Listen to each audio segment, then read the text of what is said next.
Recent reports indicate that dozens of people in Karamoja sub-region are dying from starvation and lack of food.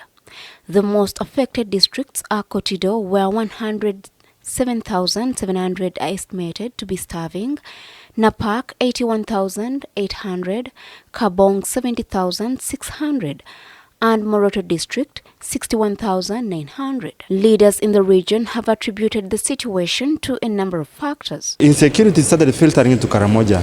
People started losing their livestock, which is the biggest asset. Over the last 15-20 years, there was no World Food Program in Karamoja. Why? Because people were able to rely on their livestock, selling their goats, selling their cattle, selling their sheep.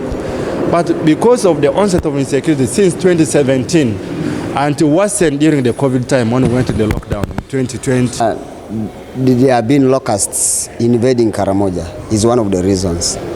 Then the other thing is we also had the army worms that have been invading Karamoja. And now insecurity invading Karamoja. Even when government opened other institutions, the cattle markets remained closed. When the cattle markets are closed, and that is where our people sell their cows, sell their what, it devalued, the closure period devalued the cost, the value of our cows. That means our people were only relying on black markets to sell for their living.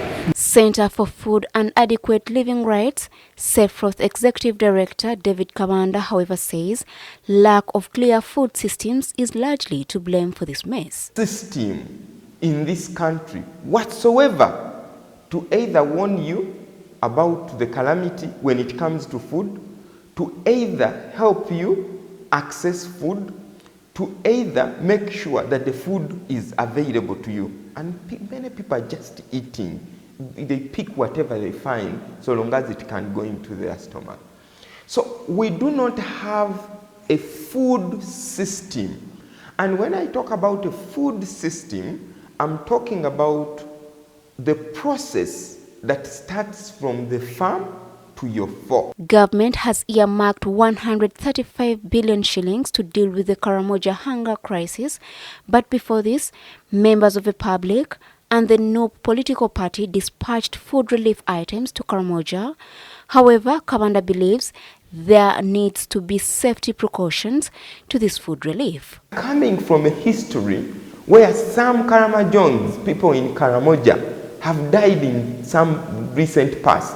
You remember what happened in 2020 when food was distributed to people in Karamoja and they died?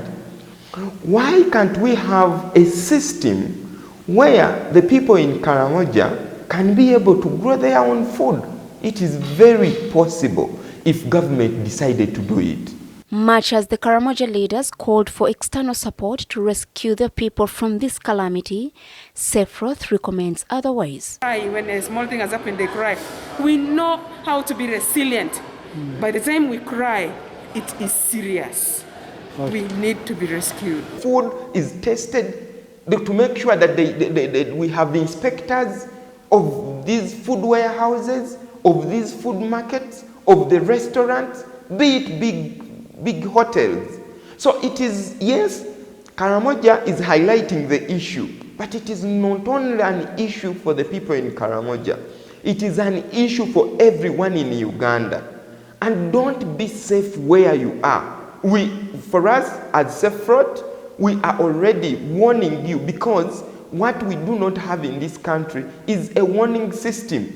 We do not have, we would actually be seeing Office of the Prime Minister giving us weekly updates. Access to affordable and healthy food is every Ugandan's right, which the government ought to respect by establishing national food reserves to provide food to citizens even amidst calamities. Killed too many people in terms of when people eat unsafe food. Now, the government must come in because they have the mandate, but they also have the capacity to make sure that the food is tested, to make sure that we have the inspectors of these food warehouses, of these food markets. The famine in Karamoja has been attributed to a back-to-back glut of problems: low crop yields due to locust invasion, followed by prolonged drought and floods, COVID-19 disruptions, and an explosion of insecurity reportedly found by cattle rustlers. Rachel Nachwala reporting for the news.